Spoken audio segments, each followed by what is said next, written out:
Bonjour à tous, bienvenue dans cette nouvelle vidéo d'analyse technique. Alors celle-ci consacrée à des valeurs CTO, c'est-à-dire à des valeurs que l'on peut mettre sur un compte titre ordinaire. Alors c'est la sélection des abonnés, c'est-à-dire que vous m'avez envoyé des propositions d'actions à analyser, donc d'actions américaines, canadiennes, européennes et autres, non éligibles au PEA, c'est ça l'idée. Alors parmi ceux qui m'ont proposé des valeurs éligibles au PEA, vous pourrez toujours me reproposer ces valeurs. Je ferai une vidéo spéciale PEA le mois prochain, donc c'est-à-dire en janvier 2021. Alors, comme d'habitude, point important, les informations présentées dans cette vidéo ne constituent aucunement des conseils en investissement, celles-ci ont un but purement éducatif. Alors, je vais commencer avec le titre Apple ici, donc côté aux États-Unis. Ce qu'on peut voir, si je zoome un petit peu, c'est qu'on a eu un split ici, donc c'était au mois d'août 2020. Donc un split c'est quoi? C'est tout simplement une division du nominal, alors ça veut dire que la capitalisation boursière de l'entreprise ne change pas, mais pour un investisseur qui détiendrait par exemple une action Apple, donc par exemple cotée à 500$, celui-ci se retrouverait avec 4 actions Apple valant 125$.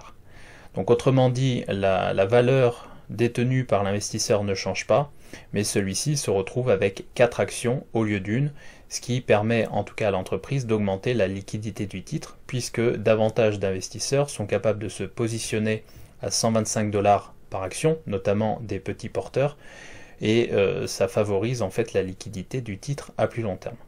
Donc généralement, quand on a un cours de bourse qui augmente de manière assez rapide, et c'est le cas d'Apple au cours des dernières années, ce qui se passe, c'est qu'à un moment, l'entreprise organise un split pour diviser le nominal de l'action et donc permettre à de nouveaux investisseurs d'entrer sur le titre. Alors, ce qu'on va regarder ici, c'est la dynamique du cours d'Apple. Donc on voit que le cours d'Apple a une très belle dynamique. Alors, je pourrais le mettre en vue logarithmique, mais vous voyez qu'on ne sait pas analyser grand-chose, donc je vais le laisser en vue normale. Donc, ce qu'on peut voir ici, c'est que le cours d'Apple en fait est en phase de hausse exponentielle, avec une très forte accélération au cours des dernières années.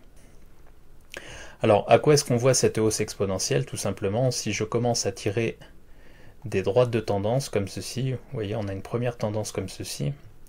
Alors c'est juste pour vous montrer l'accélération en cours. Et voyez, on va pouvoir mettre des lignes de tendance comme ceci, des droites de tendance, et voir qu'en fait le cours est en train d'accélérer à la hausse et de se verticaliser. Et donc lorsqu'un cours devient, en tout cas lorsque la hausse d'un cours devient verticale, cela nous indique que le mouvement de hausse est potentiellement bientôt terminé. Voyez ? Donc on a une accélération de la hausse avec un mouvement de plus en plus vertical, et puis quand on regarde le mouvement en cours depuis le mois de mars 2020 donc jusqu'à aujourd'hui, on voit que ce mouvement est quasiment à la verticale, donc à 90 degrés. Alors le problème de ce genre de tendance extrêmement verticale, c'est que généralement ce n'est pas soutenable. Alors il y a deux possibilités, soit à un moment on a un retracement extrêmement important de la tendance initiale, c'est une première possibilité. Deuxième possibilité, le titre pourrait ranger pendant plusieurs années, c'est-à-dire se stabiliser, et donc on aurait une hausse limitée pour les investisseurs qui rentreraient actuellement. Alors, ce qu'on peut voir ici au niveau du RSI, c'est qu'on a une contraction du RSI, et ça on l'observe généralement sur un titre extrêmement haussier. Alors vous voyez, on est capable de tracer une sorte de triangle ici, et donc ce triangle va nous permettre d'avoir des zones de support et résistance. Et vous voyez que ces zones de support et de résistance nous permettent à peu près de savoir quand entrer et quand sortir du titre. En tout cas à court terme. Ça veut dire que pour un investisseur de long terme, il peut être pertinent de rentrer par exemple sur cette zone de contraction, donc sur cette zone de support ici, dans une optique de plus long terme. Maintenant la question c'est, est-ce qu'on a envie de rentrer ici sur cette zone de résistance actuellement? Alors il semblerait que certains investisseurs cherchent à rentrer à tout prix sur cette zone. La question c'est, est-ce qu'à un moment on ne va pas redescendre sur la zone de support ici, et c'est fort probable. Autre point important, c'est que généralement ce genre de contraction se termine par une cassure par le bas. Et donc à un moment, la contraction va s'arrêter et le mouvement haussier vertical va également toucher à sa fin. Alors si je viens zoomer un peu plus sur le titre Apple, donc on a une hausse maintenant qui est extrêmement verticalisée. On note ici la présence, donc on a une accélération haussière ici, et vous voyez que les chandeliers sont de très grande taille et sont en dehors des bandes de Bollinger, donc on a une première alerte. Pour autant, vous savez que j'aime bien regarder le chandelier donc voir s'il est en dehors de sa bande de Bollinger. Je vous rappelle que j'utilise des bandes de Bollinger avec des paramètres 32, c'est-à-dire 30 périodes d'observation et 2 écarts types autour de la moyenne. Alors on a un chandelier qui est en dehors de la bande de Bollinger supérieure, mais qui touche la ligne de signal, ici la moyenne exponentielle 3 périodes, ce qui nous dit potentiellement qu'on est en surachat, mais qu'on n'est pas dans un surachat qui va entraîner potentiellement un retournement immédiat. Alors on note également la présence de ce chandelier de retournement, en tout cas de cette structure de retournement à 2 chandeliers. Donc on a une couverture en nuage noir ici, c'est-à-dire un long chandelier haussier et puis un chandelier baissier qui vient couvrir plus de la moitié du corps du chandelier précédent. Alors vous voyez que j'ai placé ici une zone de résistance puisque le sommet de la couverture en nuage noir devient zone de résistance. Vous voyez ici que j'ai mis une deuxième zone de résistance, donc au milieu du corps du chandelier noir qui est ici, donc noir ou rouge c'est la même chose quand on parle de chandelier japonais. Donc j'ai placé une deuxième zone de résistance ici. Pourquoi? Parce que toute la zone qui est située donc entre 123 $ et 136 $ fait office de zone de résistance, en raison de la structure de retournement en chandelier japonais qui est ici, donc en raison de la couverture en nuage noir. Alors pour autant, quand on regarde tout ceci de près, on observe ici la présence d'un gap haussier, donc en unité de temps mensuel. Je vous rappelle que j'analyse tous mes graphes en unité de temps mensuel. Donc gap haussier, on est revenu chercher ce gap, on a clôturé ce gap ici au travers de ce chandelier. On voit que ce gap a fait office de zone de support, et je vous renvoie à mes vidéos sur les gaps. Donc ce gap a fait office de support, tendance baissière, et puis on a ici une structure de retournement à nouveau, et puis une tentative de reprise haussière. Donc on peut penser que cette tentative de reprise haussière pourrait permettre de casser ici la zone de résistance éventuellement, même si on a un signal d'alerte ici au niveau du chandelier. Alors un point intéressant, c'est que si jamais ce gap est un gap de continuation, on est capable de déterminer un objectif. Donc je prends la zone de gap ici jusqu'au point bas de la structure sans prendre en compte les mèches des chandeliers. Je vous rappelle que je m'arrête au corps toujours pour rester conservateur.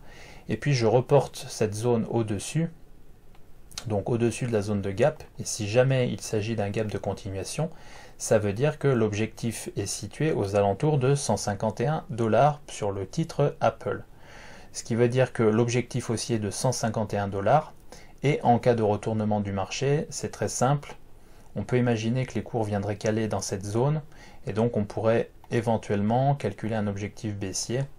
C'est-à-dire si je reporte ici cette oscillation, que je la place ici sur la zone de cassure qui deviendrait une ligne de coup, on peut imaginer que le cours pourrait redescendre aux alentours des 85 $, mais on n'en est absolument pas là aujourd'hui.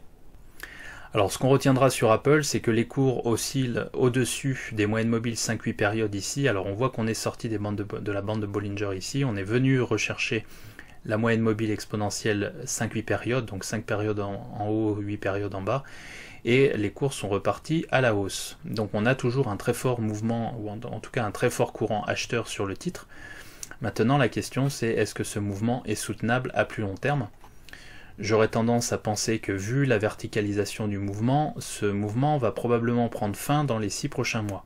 Et ça, ce n'est que mon opinion, et je la partage parce que je pense qu'il est important de prendre en compte que ce genre de hausse extrêmement verticale ne peut pas durer indéfiniment. Voilà, donc mouvement extrêmement haussier sur Apple, extrêmement directionnel. Maintenant, il faut savoir rester prudent sur ce genre de hausse qui va prendre fin à un moment. Alors la question c'est de savoir si elle va prendre fin à 130 $, 150 $, 200 $, 500 $. Difficile de le dire pour le moment, mais ce qu'on sait c'est que ce mouvement prendra fin à un moment et que toute poursuite verticale doit amener à la prudence la plus extrême. Allez, je passe au titre Google, donc Alphabet, c'est la même chose. Donc ce qu'on peut voir ici, c'est qu'on a un mouvement qui est en train de se verticaliser également, donc un peu comme sur le titre Apple. Alors au niveau du RSI 14 périodes, on voit qu'on a une belle zone de support ici, donc qui est une zone intéressante pour trouver des points d'entrée éventuels. Vous voyez que ça a fonctionné ici, point d'entrée, et puis ça a à nouveau fonctionné ici, point d'entrée, donc c'était au mois de mars 2020. Alors vous voyez depuis qu'on a un fort mouvement de reprise sur le titre. Le titre est venu chercher les moyennes mobiles ici 52-55 périodes et puis est reparti fortement à la hausse. Je vous rappelle que ces moyennes mobiles donc, que j'utilise, généralement les moyennes mobiles 52-55 périodes sont retouchées, en tout cas pour des titres extrêmement haussiers, lors des périodes de très forte correction. Donc on a une très forte reprise du mouvement haussier, on avait une structure de retournement en chandelier japonais ici, puisqu'on a une structure en pénétrante. Et puis ce qu'on observe en haut ici, c'est qu'on a désormais quelques alertes, donc quelques signaux baissiers sur le titre Google. Donc le premier signal baissier, c'est celui-ci. Vous voyez, j'ai placé une zone de résistance ici. Pourquoi? Parce qu'on a une structure en englobante baissière ici, sur ces deux chandeliers. C'est-à-dire qu'on a une tendance haussière ici, et puis on a un chandelier baissier qui vient avaler le chandelier précédent ici. Et donc, premier signal de retournement sur le titre Google. Donc, j'ai placé une zone de résistance ici, puisque le haut de la structure devient zone de résistance. On voit que les cours sont venus clôturer juste au-dessus de cette zone de résistance, mais comme ça se joue au millimètre, vous voyez, la clôture a lieu ici. Donc elle a lieu à 1758 $ au lieu de 1734 $, ce qui veut dire qu'en fait on n'a pas un très gros écart, une vingtaine de dollars en pourcentage, c'est vraiment un écart minime. Et donc on doit rester méfiant puisqu'on a un premier signal baissier ici. Donc c'est-à-dire que si on est puriste, on peut se dire que effectivement on a une invalidation du signal baissier ici. Mais comme l'écart est relativement limité, donc c'est-à-dire on a un écart, on a une clôture qui se fait légèrement au-dessus de la zone de résistance, on peut douter de l'invalidation potentielle de la structure. Par ailleurs, on observe une deuxième structure de retournement ici, donc c'est une structure en cours, donc on va attendre quand même la fin du mois, mais si la structure devait rester comme ça, on aurait ici une structure, donc un chandelier japonais en étoile filante. Et vous savez que les étoiles filantes sont des chandeliers japonais potentiels de retournement. Donc cette étoile filante intervient juste au-dessus du premier signal de retournement, donc ici de la zone de résistance. Donc potentiellement on a toute une zone ici, en tout cas on a deux signaux qui nous indiquent potentiellement que le titre Google est peut-être sur le point de toucher un plus haut. Donc on a deux structures en chandelier japonais qui nous indiquent que potentiellement on pourrait avoir une consolidation, en tout cas à court terme, sur le titre Google. Alors quand je dis à court terme, ça veut dire à horizon de plusieurs mois.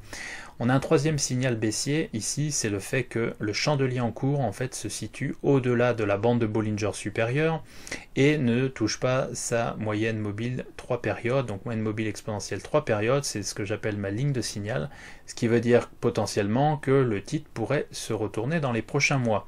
Alors vous voyez ici, comme d'habitude, j'ai encadré cette structure pour indiquer que effectivement on a un chandelier qui est en dehors de la bande de Bollinger supérieure et qu'elle ne touche pas sa ligne de signal. Et donc vous savez que généralement j'encadre cette structure et que je place ensuite une zone de résistance au-dessus. Donc plusieurs signaux baissiers, on en a trois exactement. Structure de retournement ici en englobante baissière, structure de retournement ici en étoile filante, et on a mon fameux signal, c'est-à-dire un chandelier situé en dehors de la bande de Bollinger supérieure et qui ne touche pas la ligne de signal. Donc trois signaux de retournement potentiels. Donc l'idée pour moi, c'est d'essayer de voir où le titre pourrait redescendre. Alors si on prend en compte cette structure, on aura potentiellement des acheteurs dans cette zone, c'est-à-dire dans la zone des 1000 $, 1250 $ environ. On pourra avoir quelque chose comme ceci, éventuellement avec une remontée ensuite, pourquoi pas. Ça après, c'est le marché qui le décidera. D'accord? Donc on pourra avoir quelque chose comme ceci. Potentiellement, si jamais les cours parviennent à se stabiliser dans cette zone, ce qui pourrait se passer éventuellement, c'est une reprise haussière si jamais le marché continue à augmenter comme il le fait actuellement. Pour autant, je reste extrêmement méfiant sur les valeurs du Nasdaq. Pourquoi? Parce que ce sont des valeurs, quand on regarde un peu tous ces titres, ils sont dans de nombreux cas en train de se verticaliser, donc c'est-à-dire on a une très forte spéculation sur les valeurs du Nasdaq et sur les valeurs technologiques en général. Il faut bien penser que si jamais on a une reprise économique en 2021, ce que je pense, ces valeurs du Nasdaq seront probablement en partie délaissées en faveur de valeurs plus cycliques. Donc risque potentiel de correction sur le titre Google, et alors quand on regarde le RSI 14 périodes, ce qu'on voit ici c'est une très forte divergence entre 2018 et 2020. C'est-à-dire que les cours font de nouveau plus haut quand le RSI lui fait de nouveau plus bas. Et on pourrait éventuellement s'attendre à une retombée ici du RSI en direction de sa zone de support, ce qui viendrait confirmer ici une consolidation du titre. Alors un dernier point important, c'est qu'à titre personnel, je n'entrerai jamais sur ce genre de structure, c'est-à-dire sur un chandelier mensuel qui se trouve en dehors de sa bande de Bollinger supérieure et qui en plus ne touche pas la ligne de signal 3 périodes, alors même qu'on a des signaux, plusieurs signaux de retournement juste avant. Ce qui veut dire potentiellement que rentrer ici, c'est prendre le risque de se prendre ensuite une baisse de 10 ou 15% à minima, et donc je pense qu'il est préférable pour un investisseur d'attendre un retracement sur ce genre de structure. Alors bien entendu, si on avait une consolidation du titre en direction de cette zone, on aurait potentiellement des acheteurs effectivement dans cette zone, entre 1000 et 1250 $ environ, et on aurait potentiellement des acheteurs sur la moyenne mobile 30 périodes qui est ici, donc ici aux alentours des 1300-1320 $. Ça c'était pour le titre Google. Alors je passe au titre Facebook. Alors là il y a pas mal de choses intéressantes à dire. La première chose intéressante à dire, c'est que vous voyez que le titre Facebook évolue, en tout cas évoluait dans un canal oblique depuis 2012, donc on a un canal haussier ici.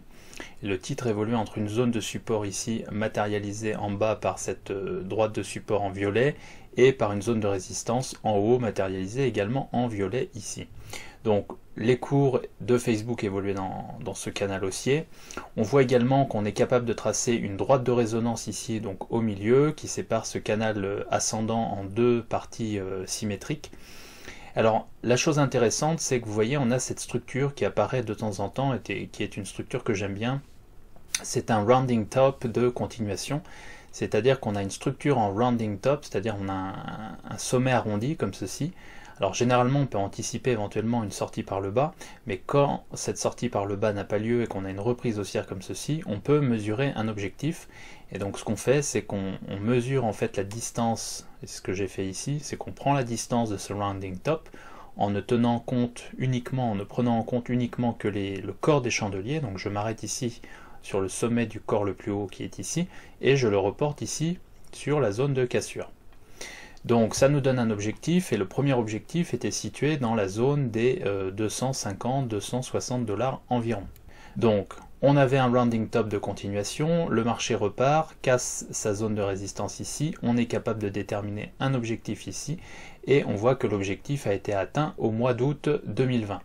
Alors la deuxième chose à signaler, c'est la cassure par le haut ici du canal ascendant. Donc cassure par le haut, qu'est-ce qu'on peut faire? On peut ici prendre la hauteur du canal et la reporter ici sur la zone de cassure, ce qui nous donne le prochain objectif éventuel situé aux environs, si je prends comme ça le cours, situé aux environs des 330 $, 320-330 $ environ. Alors ceci étant, on observe plusieurs éléments intéressants. Le premier, c'est qu'on a une belle divergence baissière sur le RSI 14 périodes, donc c'est-à-dire que les cours de Facebook font des plus hauts de plus en plus hauts, donc entre 2018 et 2020, on le voit ici, alors que le RSI 14 périodes fait des plus hauts de plus en plus bas. Donc divergence baissière sur le RSI 14 périodes. Alors je vais zoomer un peu sur les cours de Facebook. Et alors ce qu'on peut voir ici, c'est qu'on a un chandelier de retournement, donc on a une structure qui s'appelle couverture en nuage noir. Donc c'est la même structure que l'on observe sur d'autres titres du Nasdaq, donc couverture en nuage noir ici. Pourquoi? Parce qu'on avait un chandelier qui était largement en dehors de la bande de Bollinger supérieure, donc largement suracheté, on avait un titre largement suracheté, et puis on a probablement eu des prises de profit et l'apparition de vendeurs à découvert dans cette zone.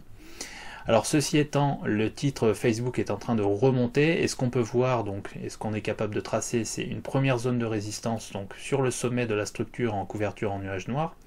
Et puis, comme vous le savez, le milieu du corps du second chandelier sur une structure comme celle-ci devient également zone de résistance, c'est ce que j'ai placé ici. Et vous voyez que pour le moment, les cours de Facebook viennent taper cette zone de résistance et ne parviennent pas à passer au-dessus.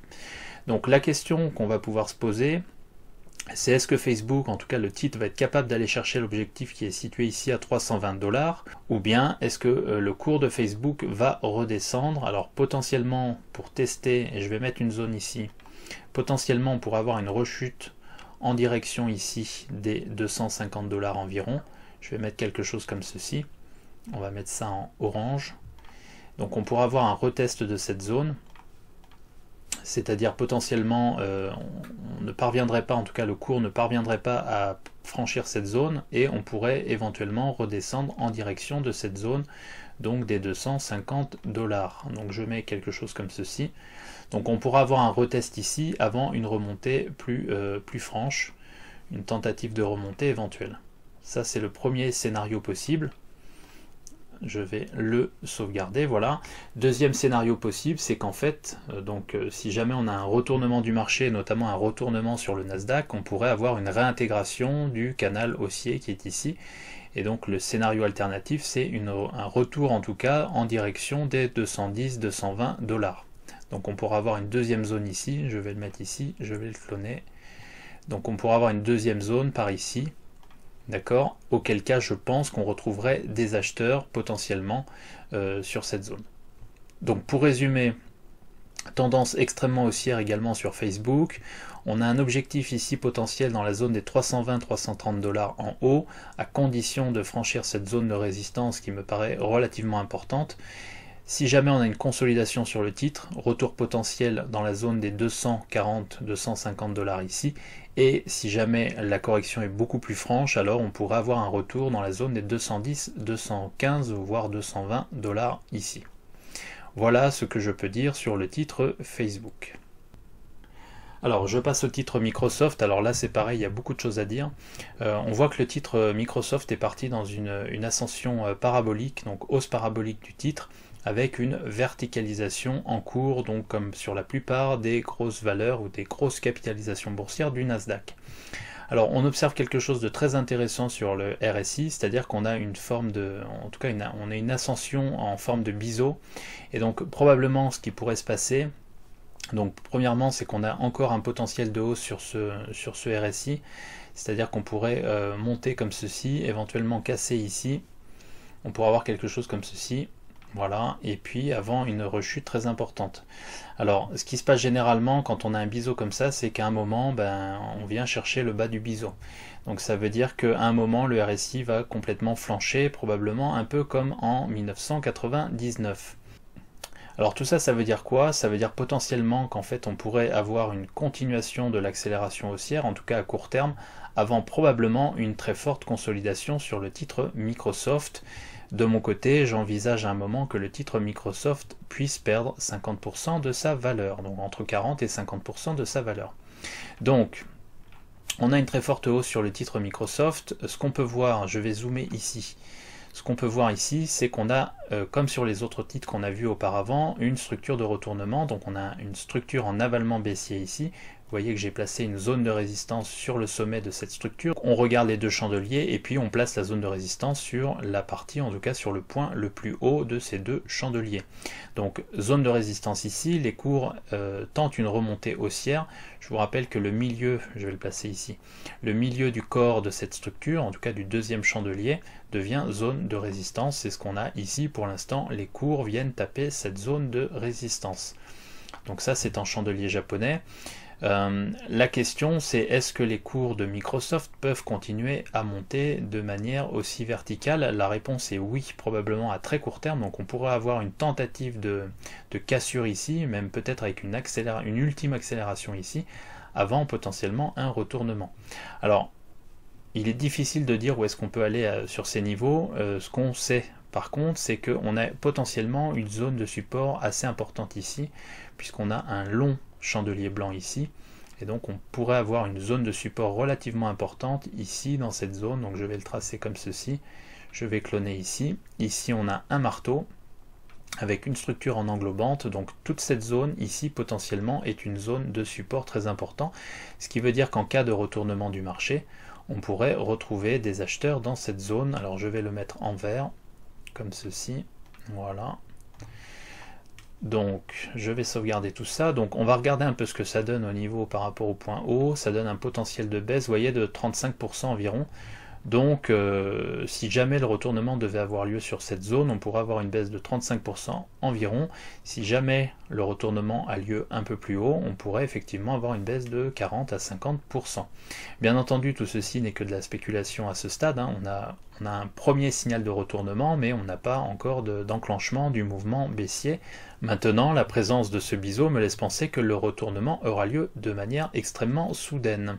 Alors, ce qu'on peut regarder également, on peut regarder ici si on a une divergence, et je vois qu'on en a une, je vais le mettre en violet. Vous voyez, on a une divergence baissière ici au niveau du RSI. Donc on a des cours qui font des points hauts de plus en plus hauts, donc depuis 2018, hein. Donc on a une très très forte hausse ici, et puis on a un RSI lui qui fait des points hauts de plus en plus bas.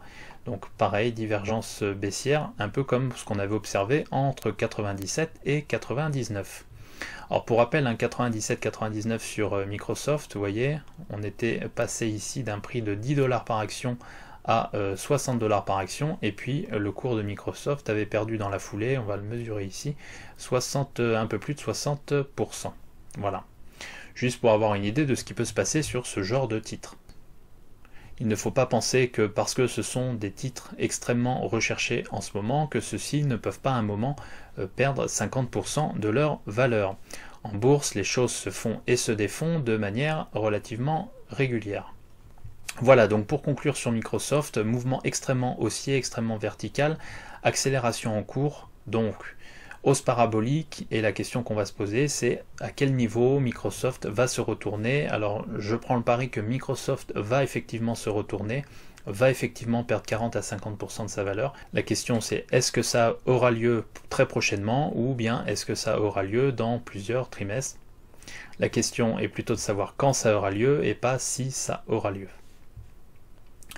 Voilà, ça c'était mon avis et je le partage. Alors on observe la même chose sur les crypto-monnaies, donc on observe les mêmes hausses paraboliques. La question qu'il va falloir se poser, c'est est-ce que ces hausses paraboliques sont soutenables? Et la réponse est non, c'est ce qu'on observe régulièrement sur les marchés financiers. Donc quand vous regardez un peu ce qui s'est passé au cours des 50 ou 100 dernières années, vous allez voir que effectivement des hausses paraboliques, on en a régulièrement, et ça se termine toujours de la même manière. C'est-à-dire qu'à un moment, ces hausses paraboliques se transforment en chute libre. Et donc il faut en avoir conscience. Et donc il peut être sage de repérer des niveaux potentiels d'entrée à plus long terme, et de ne pas chasser le mouvement, en tout cas de ne pas courir derrière le train. Voilà, ça c'est mon avis, et comme d'habitude, je le partage. Allez, on passe à l'action Tesla. Donc là c'est pareil, il y a beaucoup de choses à dire. Donc on va regarder un petit peu la hausse du titre entre mai 2019 et aujourd'hui. Donc je vais prendre le plus haut du mois de décembre 2020. Vous voyez, l'action a pris 1700% environ. Alors le plus impressionnant, ce n'est pas la hausse du cours de bourse, parce qu'un cours de bourse pourrait augmenter comme ça de manière extrêmement rapide si l'entreprise était faiblement capitalisée. Le problème pour Tesla, c'est que l'entreprise vaut désormais 600 milliards de dollars. C'est-à-dire qu'en fait, vous prenez le cours de bourse et puis vous ajoutez des milliards derrière, et donc lorsque le cours est à 622 $, vous pouvez grosso modo considérer que le titre vaut, en tout cas est capitalisé à hauteur de 600 milliards de dollars. Pour rappel, la capitalisation boursière de Google, c'est 1,2 milliard de dollars. Et donc ça veut dire que Tesla fait partie des entreprises au monde les mieux capitalisées. Pour une entreprise qui fait quasiment 0 $ de profit, alors qu'il devrait faire des quelques milliards de dollars de profit dans les années qui viennent.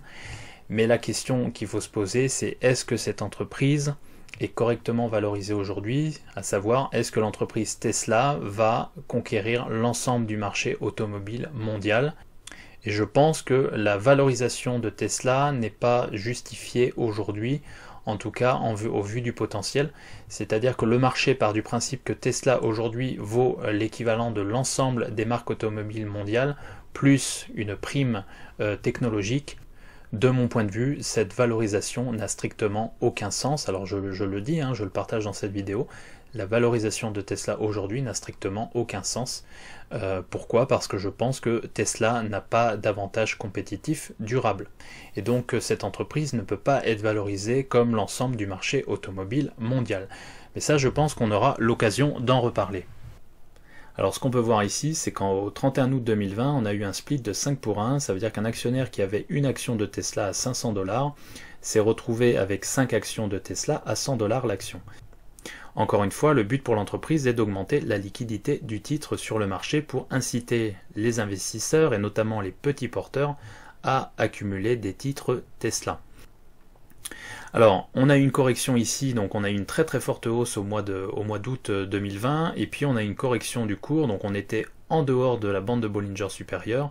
On voit que les cours ont réintégré cette bande de Bollinger et sont repartis de plus belle ensuite.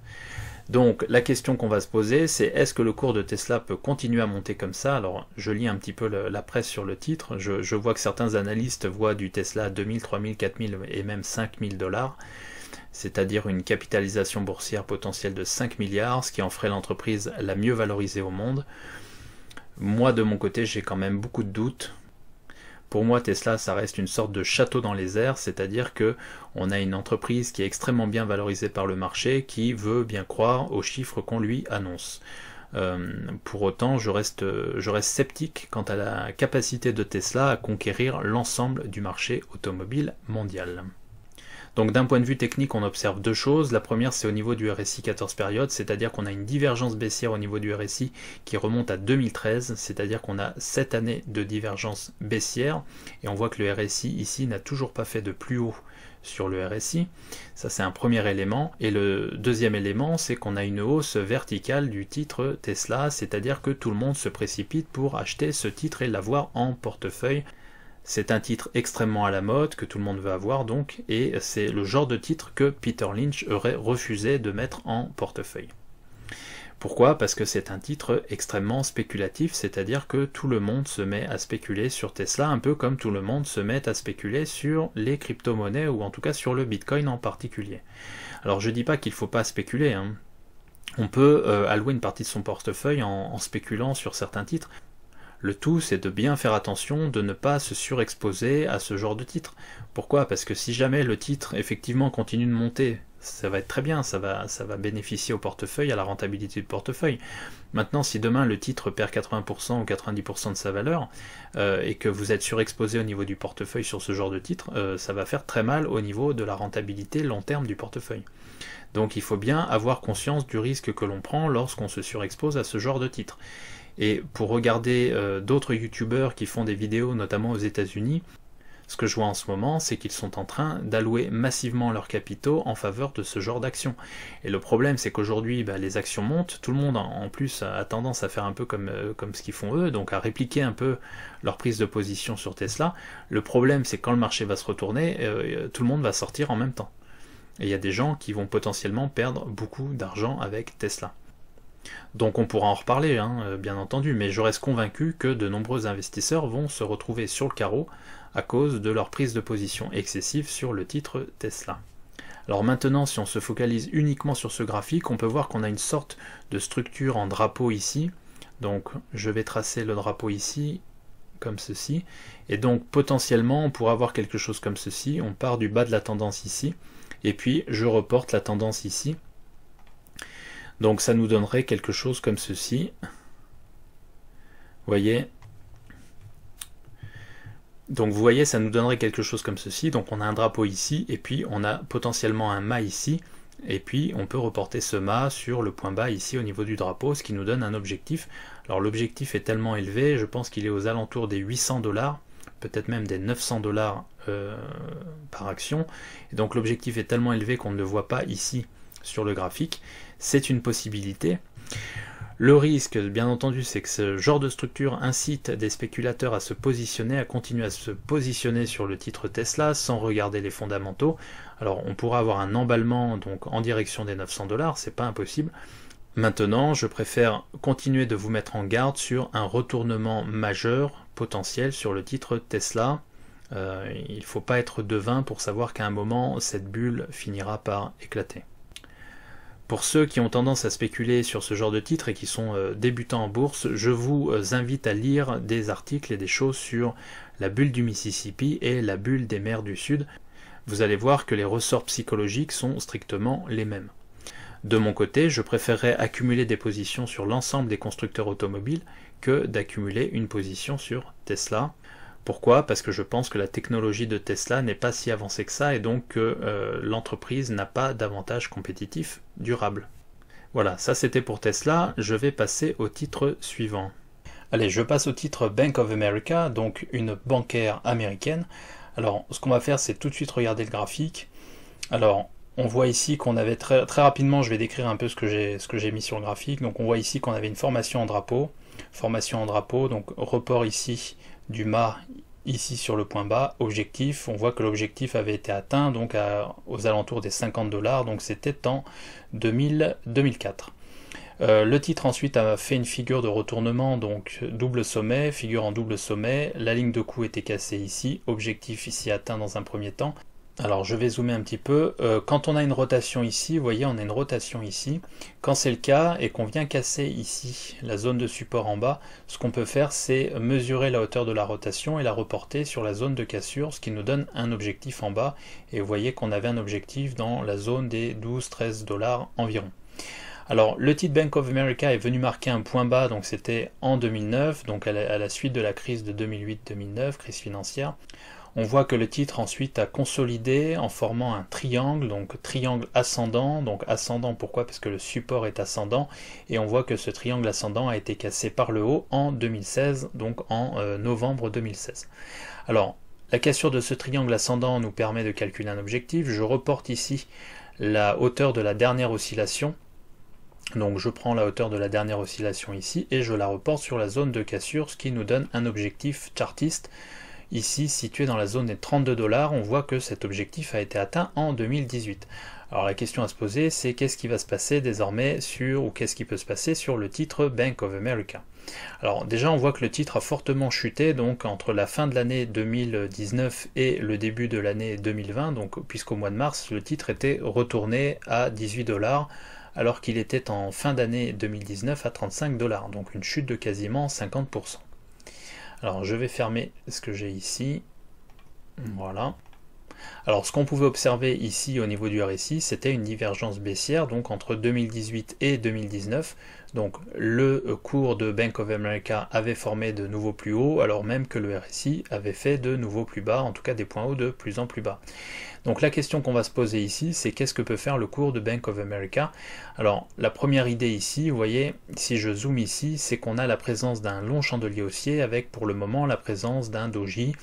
On peut s'attendre éventuellement, en tout cas à court terme, à une reprise baissière ici dans la zone, ou en tout cas au niveau des moyennes mobiles. Donc je vais mettre ça en noir. On pourra avoir à court terme une reprise haussière en direction du milieu du corps du long chandelier blanc qui est ici, donc en direction de cette zone, donc de la zone des 26 $ environ. Donc aujourd'hui le cours est à quasiment 29 $, on pourrait revoir un cours de Bank of America dans la zone des 26 $ environ, ça c'est pour le court terme, donc à horizon de quelques mois, donc peut-être le mois prochain, peut-être dans les prochains mois. Ensuite, ce qu'on peut faire, c'est essayer de tracer un canal ascendant, parce qu'il me semble voir un canal ascendant ici. Donc je vais me positionner ici, donc canal ascendant, un point de contact, et puis on cherche un deuxième point de contact, donc ici, et on voit que ça coïncide avec la suite du mouvement, donc on a potentiellement une zone de support ici. Je vais cloner ici cette zone de support pour en faire une zone de résistance et venir la placer ici, et on voit que ça coïncide. Donc on a une belle zone de résistance ici, et puis je vais essayer de chercher, en tout cas à trouver une droite de résonance, donc une droite qui sépare cette zone, ou en tout cas ce canal en deux parties, alors pas forcément en deux parties symétriques, mais en deux parties. Donc là ça ne colle pas, voilà, là par contre ça a l'air de coller, donc on a ici a priori la droite de résonance, et on voit qu'on a bien une délimitation entre zone de support et zone de résistance ici. Donc je vais mettre ça en plus fin, voilà, comme ceci, et je vais sauvegarder. Donc, sur Bank of America, on a un triangle ascendant de reprise, cassure par le haut en 2018, objectif atteint en mars 2018, par ici, ensuite divergence baissière au niveau du RSI, et puis les cours sont venus rechercher le bas du canal ascendant. Et donc ce qu'on note ici, c'est qu'en fait le cours se trouve au niveau de la droite de résonance, qui fait pour le moment office de zone de résistance. Donc, scénario potentiel à court terme, donc retest ici de cette zone aux alentours des 26 $, et puis potentiellement un retest plus bas, donc ça pourrait être un retest dans cette zone, on va le mettre comme ceci, donc potentiellement un retest dans la zone des 22-23 $ avant une reprise haussière potentielle plus marquée. Voilà, ça c'est pour le titre Bank of America, donc pas grand chose de plus à dire. Si je devais me positionner sur ce titre, je ne me positionnerais pas forcément sur cette droite de résonance. Pourquoi? Parce qu'on est sur une zone de résistance. Et donc il est préférable de ne pas prendre de position sur des zones de résistance, en tout cas à court terme. Voilà, quitte à laisser partir le train sans nous et à se positionner sur d'autres titres, parce que je vous rappelle que en bourse, en fait, on a des milliers de titres, et donc si jamais on rate un train, on a toujours des trains qui vont arriver et qui vont passer, et donc il faut savoir rester patient des fois et ne pas forcer ses prises de position. Allez, je passe au titre Coca-Cola. Donc Coca-Cola, donc ce qu'on peut voir ici, c'est qu'on avait, donc je vais écarter un petit peu le graphique, on avait ici donc une accélération haussière donc à la fin des années 80, et puis vous voyez on a atteint un point haut ici en 1998 avant de consolider au sein d'un triangle baissier, donc triangle descendant ici, et puis finalement on a cassé ce triangle descendant par le haut avant une forte reprise haussière du titre. Donc ce qu'on peut observer également, c'est que ce titre évolue donc depuis 2008 en fait dans une sorte de canal haussier. Alors c'est pas tout à fait un canal, c'est une sorte de biseau haussier, et donc on voit que les cours évoluent depuis 2008 donc au sein, donc 2008-2009, début 2009, au sein de ce biseau ascendant. Alors on va zoomer un petit peu sur le titre ici pour voir un petit peu ce qui se passe. Donc ce qu'on peut voir, c'est que le titre a fortement chuté. Donc c'était en février 2020, donc février-mars, le titre a fortement chuté et a perdu, donc on va regarder ça tout de suite, a perdu quasiment 40% de sa valeur avant de se reprendre très rapidement. Alors le problème ici, c'est qu'on a une structure ici en avalement baissier, donc deux chandeliers, structure à deux chandeliers en avalement baissier, donc le sommet de la structure devient zone de résistance, et le milieu de la structure, donc du long chandelier rouge ici, donc long chandelier noir, c'est la même chose, devient zone de résistance également. Donc on a une forte zone de résistance ici que je peux matérialiser en rouge, on va le faire comme ceci. Voilà, on a une forte zone de résistance ici, ok, voilà. Et donc potentiellement les cours de Coca-Cola devraient venir bloquer dans cette zone, en tout cas à court terme. Alors le risque à plus long terme, c'est que vous le voyez, on a ici une grande divergence baissière sur le RSI, donc une divergence qui remonte à 2007, donc une divergence de 13 ans qui n'a toujours pas été corrigée, et donc on peut s'attendre à un moment que cette divergence soit corrigée. Alors il y a un autre élément qui attire mon attention, c'est la zone de résistance ici. Donc si je me zoome ici sur la structure qui est ici, on a une structure, donc si je remonte ici, en effet, si je remonte ici à 1998, on a une structure de retournement en chandelier japonais, donc en couverture en nuage noir. Le sommet de cette structure de retournement devient zone de résistance, et donc potentiellement on a une belle zone de résistance ici, donc matérialisée par cette zone ici. Alors cette zone a fait office de support dans un premier temps.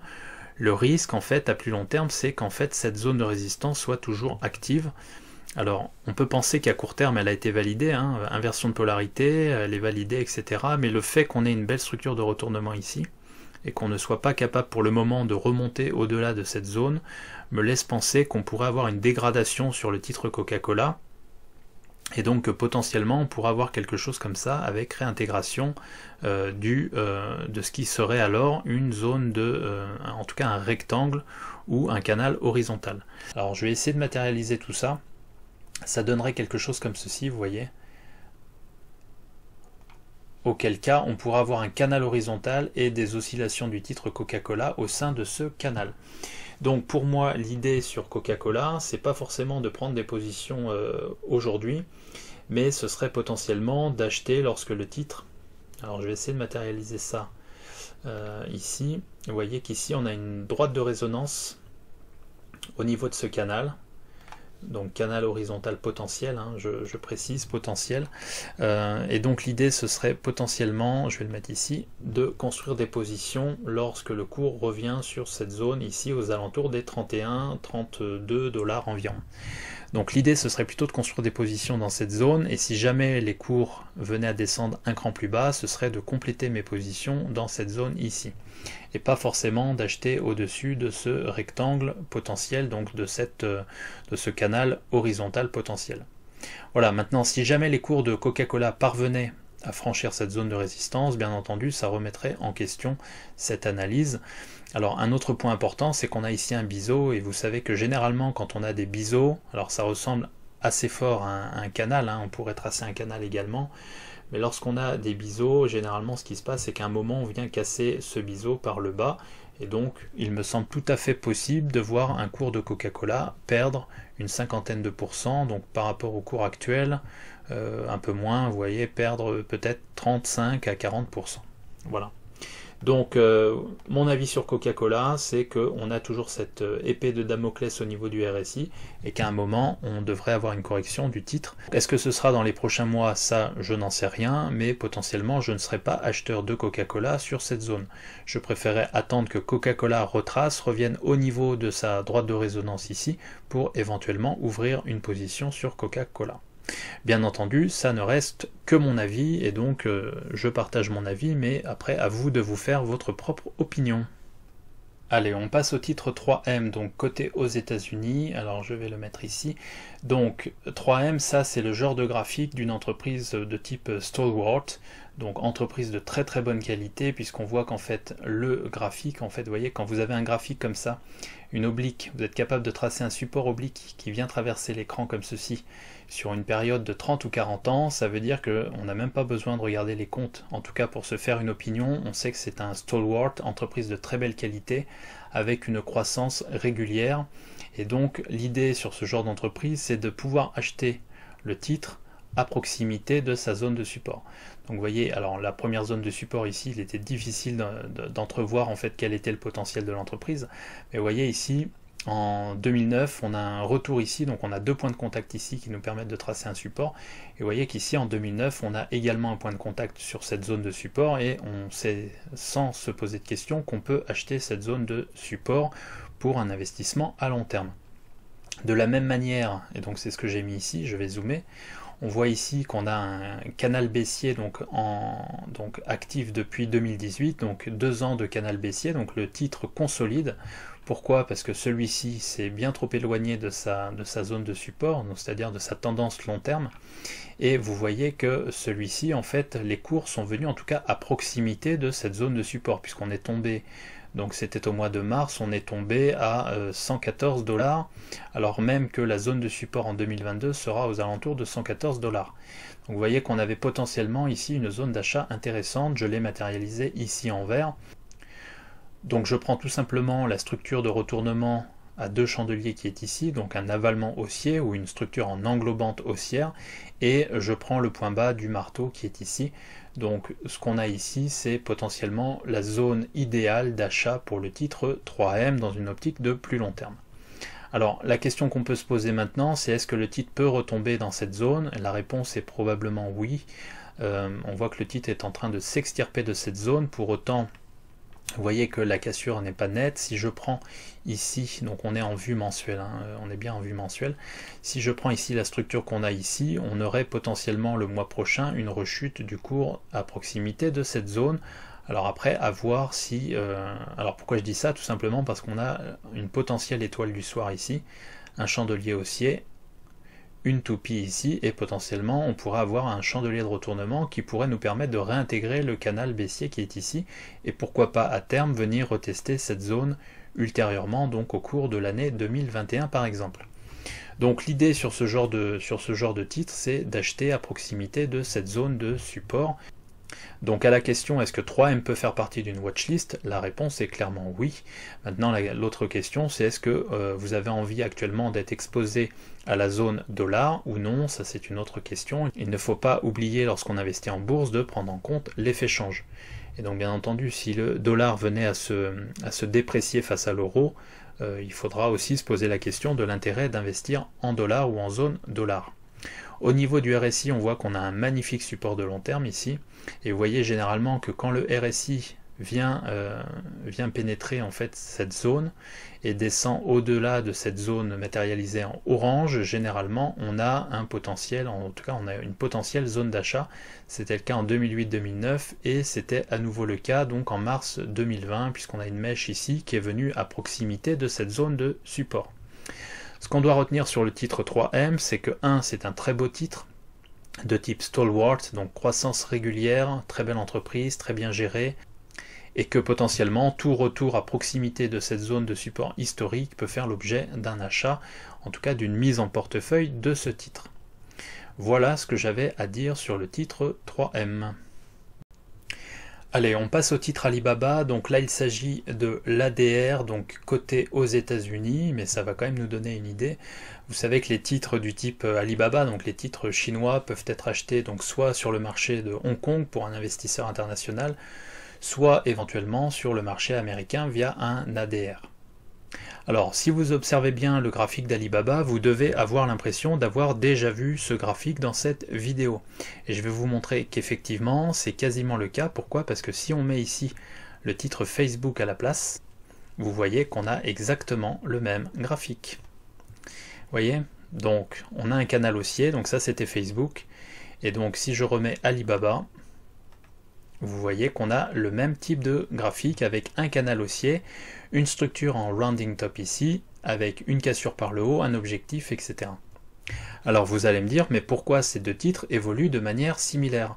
La réponse est toute simple, c'est que ces deux titres sont de grosses pondérations d'ETF et donc sont majoritairement détenus par des ETF.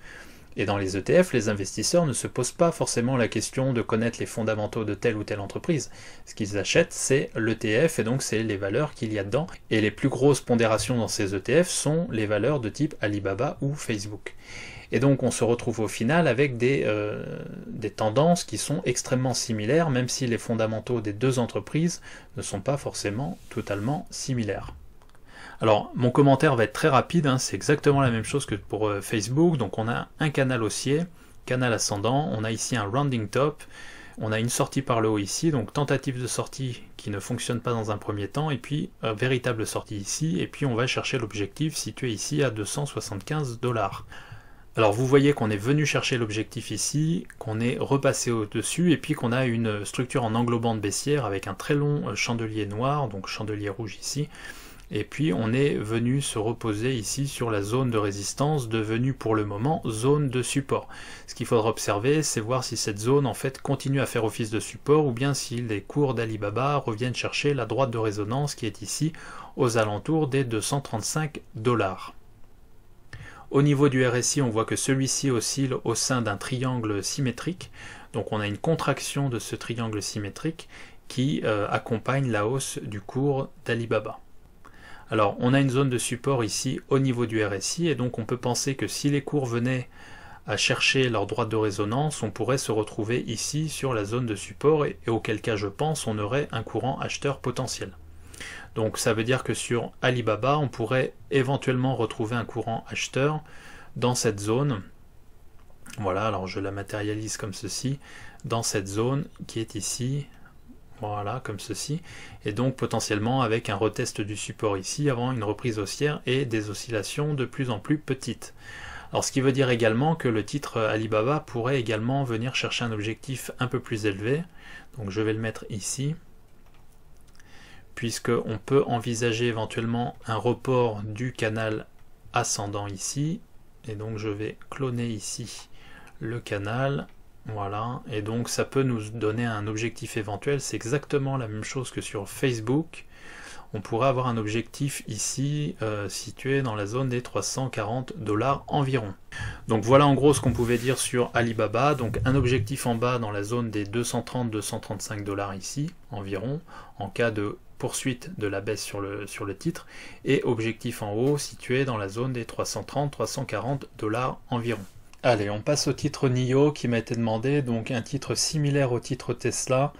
Donc NIO, ici je vous ai mis l'ADR, donc coté aux États-Unis, on le voit ici. Donc sur le titre NIO, c'est un peu la même chose que sur Tesla, c'est-à-dire qu'on a une hausse exponentielle du titre. NIO cote actuellement 70 milliards de dollars de mémoire. Et donc la question qu'on va se poser, c'est est-ce que cette hausse exponentielle peut se poursuivre sur le titre NIO? Alors quand on regarde ici le RSI, comme le titre est coté depuis 2018 seulement, on n'a pas beaucoup d'informations. Alors ce que je vais faire, c'est que je vais passer du coup en fréquence hebdomadaire pour avoir davantage d'informations. Alors ce qu'on peut voir ici, premièrement au niveau du RSI, c'est qu'on n'a pas de divergence baissière, donc pour le moment tout va bien sur le titre NIO, même si on a un chandelier de retournement ici. Alors on note également d'autres éléments importants, c'est qu'on a des zones de gap, vous voyez ici on a un gap haussier, alors je vais le mettre en vert ici. Donc on a un premier gap haussier ici en fréquence hebdomadaire, le cours poursuit sa hausse, puis on a un second gap haussier ici, donc ça veut dire mouvement extrêmement directionnel. Donc je vais le mettre ici, voilà, graphiquement ça donne ceci. Et puis on a ici la présence d'une étoile filante, donc pseudo-étoile filante parce qu'on a une mèche basse relativement importante, pour autant la signification est la même. Donc étoile filante, vous voyez ici que j'ai placé une zone de résistance donc sur le sommet de cette figure, et vous voyez qu'ensuite donc on a eu cette figure de retournement, les cours ont continué à monter, et puis on a une seconde figure de retournement strictement sur la même zone de résistance avec une englobante baissière ici. Donc cette deuxième structure de retournement, l'englobante baissière, va avoir une zone de résistance légèrement plus haut, donc ici. Je vais la tracer comme ceci, donc on a une zone de résistance ici, voilà, sur le point haut de la structure, et puis le milieu du corps du long chandelier rouge qui est ici, ou long chandelier noir, c'est la même chose, devient également zone de résistance. Donc on a trois zones de résistance extrêmement importantes, en tout cas à court terme, sur le titre NIO. On voit qu'on a une première tentative de reprise ici, mais que les cours finalement ont été, en tout cas le titre a été vendu ici. Donc la question qu'on va se poser, c'est est-ce que le cours de NIO va pouvoir franchir cette zone de résistance à court terme? Alors si jamais le cours de NIO ne parvenait pas à repasser au-dessus de cette zone de résistance, il est possible que celui-ci redescende en direction de la zone de gap qui est ici. Donc le cours est actuellement aux alentours des 45 $. Il est possible, si celui-ci ne parvient pas à repasser au-dessus de cette zone, cette triple zone de résistance, de revenir tester le gap qui est ici, donc dans la zone des 33 $ environ. Donc je vais sauvegarder ceci. Donc ce qu'on doit retenir ici, c'est qu'on a une hausse, on a une verticalisation de la hausse, un peu comme tous les titres du Nasdaq. On n'a pas de divergence baissière pour le moment, ça c'est plutôt bon signe. Par contre, on a trois zones de résistance en haut, et donc on pourrait venir bloquer sur ces zones de résistance avant un retracement en direction du gap situé dans la zone des 33 $. Alors, on passe au titre Barrick Gold, donc côté aux États-Unis, donc une minière côté aux États-Unis, l'une des plus grosses minières. Je vous rappelle que Warren Buffett est entré sur Barrick Gold dans la zone des 27-28 $ de mémoire. Alors, comme on peut le voir ici, il s'en est suivi une petite accélération haussière. Pourquoi? Parce que de nombreux investisseurs ont voulu suivre ce que faisait Warren Buffett. Et bien entendu, comme souvent, ce qui se passe derrière, c'est qu'on a un retracement du marché. Et donc ça veut dire quoi? Ça veut tout simplement dire qu'il ne sert à rien de courir après le train. Le mieux est d'attendre le train suivant. Donc, sur Barrick Gold, on a plusieurs choses à dire. C'est un titre très intéressant, avec des similitudes avec d'autres minières, dont AngloGold Ashanti, pour ceux qui suivent ce titre. Alors sur Barrick Gold, ce qu'on peut voir, c'est la chose suivante. La première chose, c'est qu'on a un double bottom, donc en chartisme, on a un double bottom ici, donc premier bottom ici, deuxième bottom ici, donc structure de retournement en double creux, avec deux objectifs potentiels. Le premier objectif, c'est le report du second creux, donc du petit creux, ce qui nous donnait un objectif ici dans la zone des 32 $. On voit que cet objectif a été atteint.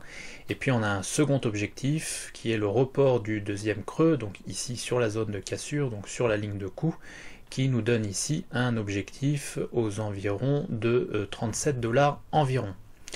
Alors, une fois qu'on a dit ça, on n'a pas tout dit. Ce qu'on peut observer également, c'est qu'on a en tout cas, on a un canal ascendant ici, donc matérialisé en rose.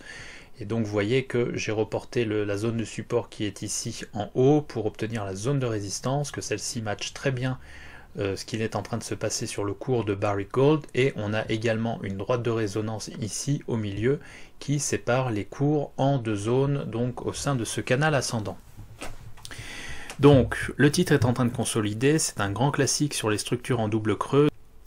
Donc généralement, ce qui se passe, c'est qu'on a un premier creux suivi d'un deuxième creux, on casse ensuite la zone de résistance, et puis on vient rechercher cette zone de résistance, ou en tout cas les cours reviennent à proximité de cette zone de résistance, à la suite d'un throwback ou d'un pullback. Et donc les cours, on le voit, sont très proches de cette zone de résistance, et donc on est potentiellement en train de marquer une inversion de polarité sur le titre Barrick Gold.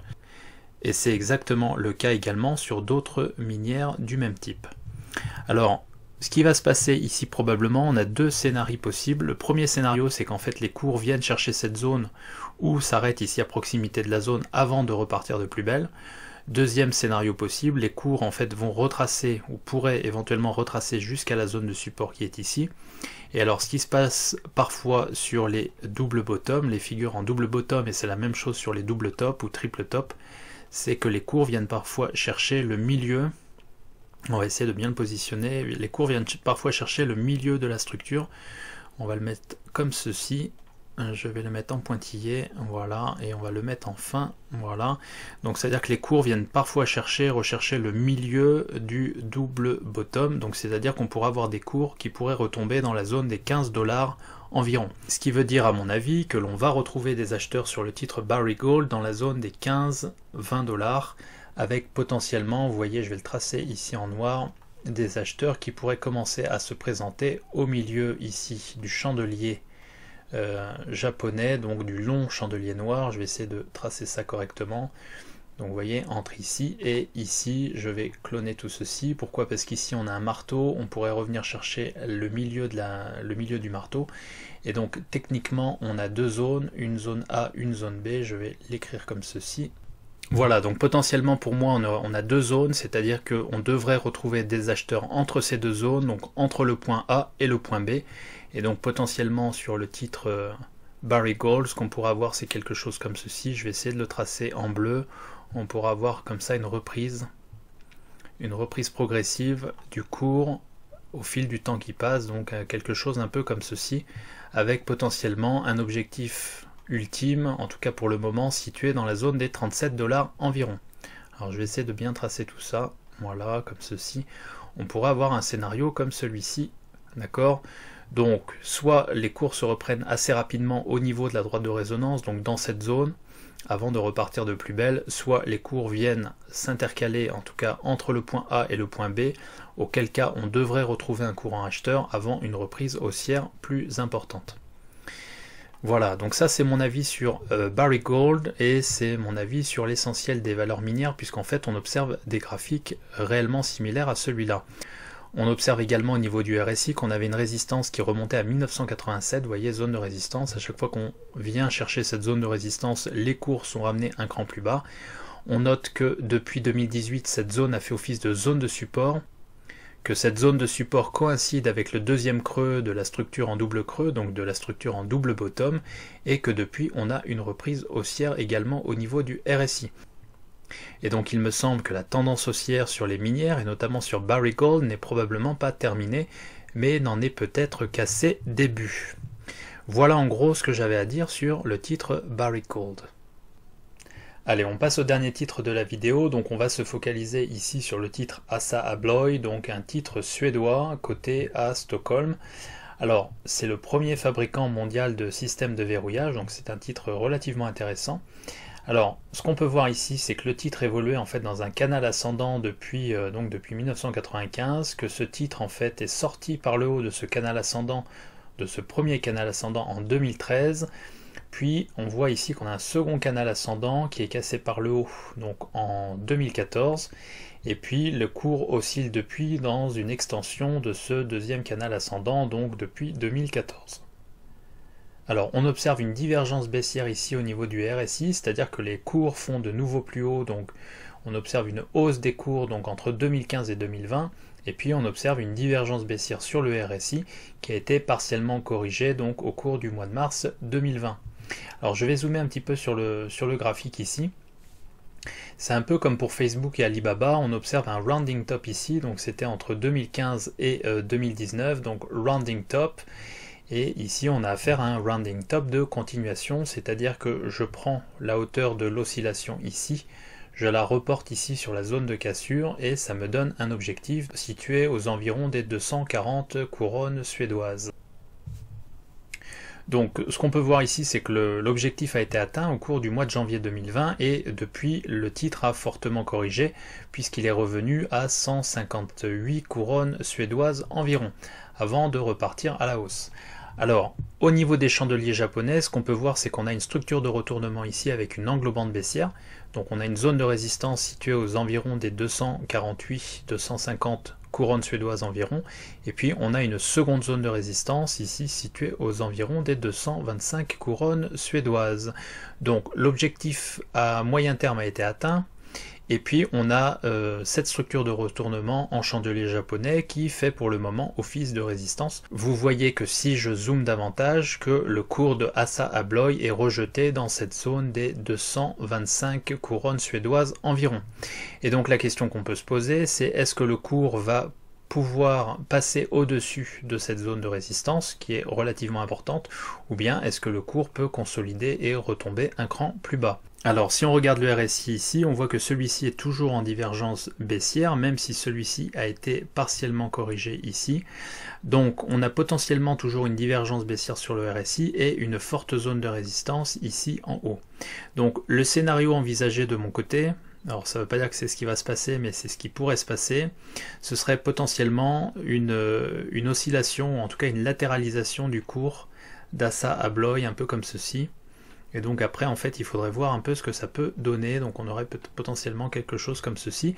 À savoir après si on aurait potentiellement un triple sommet, structure en triple sommet, c'est une autre possibilité, auquel cas le cours pourrait redescendre à proximité des 100 couronnes suédoises. Bien entendu, pour le moment, tout ceci n'est que spéculation, et donc ce qu'il faudrait voir au niveau du RSI, c'est une cassure de la zone de résistance, puis éventuellement un retest sur cette zone de résistance devenue zone de support, avant potentiellement une reprise haussière plus durable sur le cours Assa Abloy. Voilà, donc de mon côté, je n'envisagerai pas forcément un achat du titre sur cette zone. Pourquoi? Parce qu'on est en pleine zone de résistance, avec de multiples zones de résistance. Les objectifs ont été atteints. On a également la résistance de l'extension du canal oblique qui est ici. Et donc potentiellement, le cours de Assa Abloy est peut-être sur des niveaux de résistance relativement importants, en tout cas à moyen terme. Et donc ce n'est pas forcément le meilleur endroit pour acheter le titre à mon avis. Voilà ce que j'avais à dire sur Assa Abloy. Voilà, donc c'est tout pour cette vidéo. Si celle-ci vous a plu, n'hésitez pas à mettre un pouce bleu. Si vous n'êtes pas encore abonné à la chaîne, n'hésitez pas à vous abonner. Et je vous dis à très bientôt pour de nouvelles vidéos. Allez, merci.